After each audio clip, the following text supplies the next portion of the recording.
ከአንድ ወንድና ከአንድ ሴት የደም አይነታቸውን ማወቅ ግዴታው ነው ቢባል ከሁለቱ ማን ቢያውቅ ጥሩ ይመስላችኋል? 3 ሰከንድ ልስጣችሁ።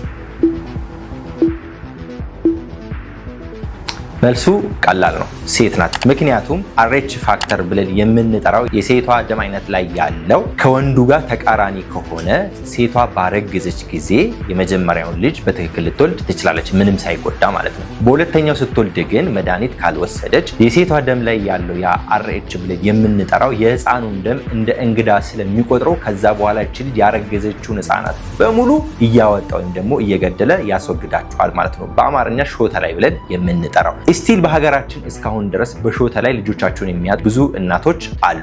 በቀላሉ መድኃኒት ተሰጥቶ የመጀመሪያ ልጇን ሁለተኛው ሶስተኛው ከዛም በላይ መውለድ የምትችልበት ደረጃ ላይ ተደርሷል። ወይም ደግሞ አንዲት እናት እርጉዝ ከመሆኗ በፊት የደም አይነቷን ማወቅ ግዴታ ነው ማለት ነው። ካወቀች RH ፋክተር ወይም ደግሞ RH ኔጌቲቭ ካለባት ያንን ክትባት መውሰድ አለበት። ከዛ በኋላ ያሉ ልጆች በሰላም በጤና መውለድ ትችላለች ማለት ነው። መልሱን ያገኛችሁ ይመስለኛል። ለጠቃሚ መረጃ ይህንን የሀያት ፔጅ ፎሎ ማድረጋችሁን አትርሱ።